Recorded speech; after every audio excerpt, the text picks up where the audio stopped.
Louisiana Beer Reviews White Rascal from Avery Brewing, Belgian style white ale.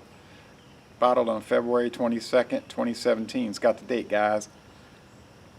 Well, they're showing this demon looking thing with a beer glass. The shaker glass that you're not supposed to use, but everybody uses.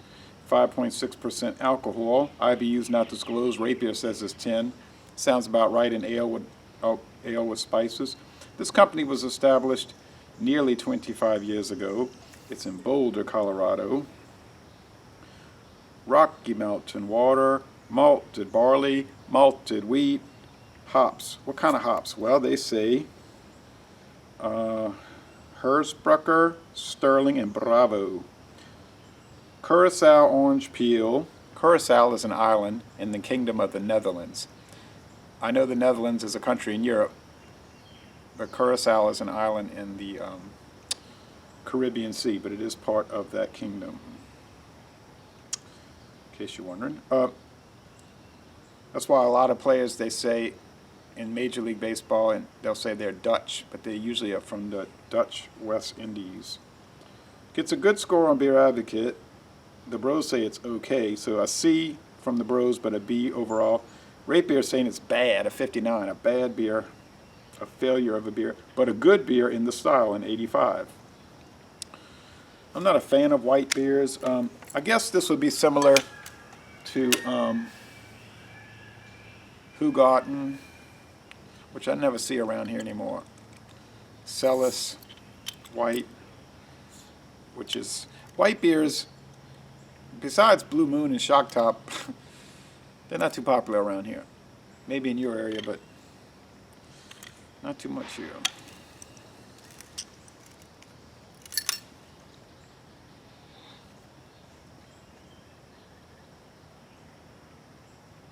Didn't see a bit of smoke. All right, it's a sort of thin whitehead. It'd be thicker in a narrower brim glass. Sun is right there at 60-degree angle. It's very milky and it's gold yellow. I think from that direction it's more just gold.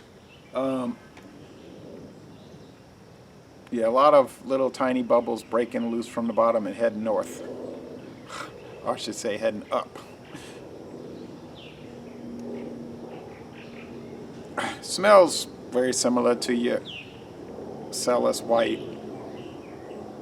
your Hugotten, Blue Moon, sort of in that world. Shock Top, those are a little more muted in their aroma. And you get some of that orange peel, some of that coriander, and that's coriander is from cilantro, which you see so much in the pico de gallo sauce. All right.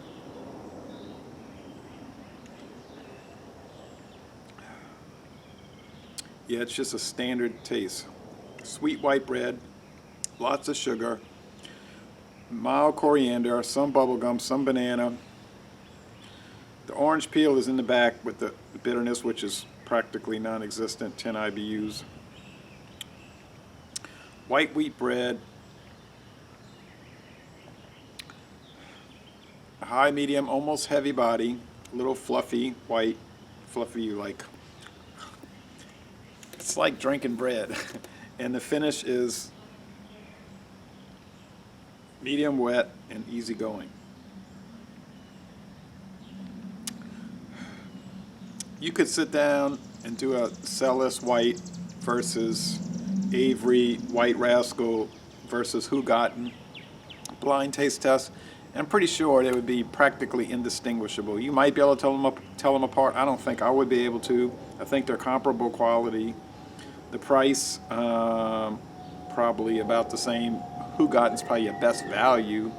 Then if you want to step down a little bit in flavor and aroma, but some people prefer that because it's not as strong a flavor and aroma, would be your Blue Moon and Shock Top. And they have their own little attributes, similar ABV and all of that. So for a rate beer to say it's just a bad beer, a 59 out of 100, that's poppycock to me. And then the bros are saying it's okay. Well, I could see if you say it's okay.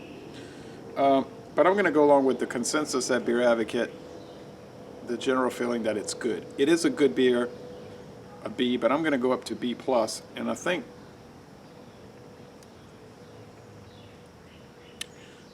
you could make an argument for an A-, but probably my general dislike of the style is coming into play.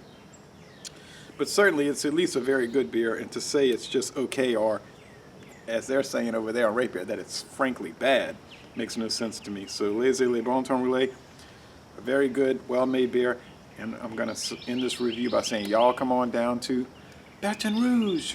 One more thing, I was listening to people talk about malt liquors and other things, and I was thinking about this last night as I was driving back from teaching PSR.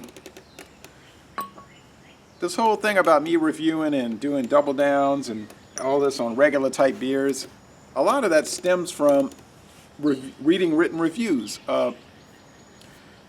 My interest in Budweiser before 2008-9, 2007-8-9, for instance, let's say Budweiser, was, like indifferent more or less. I mean, it was a brand. It was interesting to collect the bottles and all, but as far as drinking and all, I didn't care either way. It was just sort of like, it's there.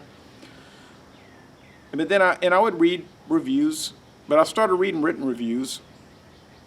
Like, I think it was around 2008, I started doing it, and I'll say, what? And people are talking about, it's horrible. It's the worst thing in the world. And I was like, what are they talking about? I think if the reviews would have just been, like, appropriate, and I would have read things on Beer Advocate and Rate Beer like, nah, it's all right, I guess. I'd rather something more flavorful, but it's, it's an okay beer. Some people like that kind of stuff. I could see that, I might have never made any videos about it, or I may never have never talked much about it.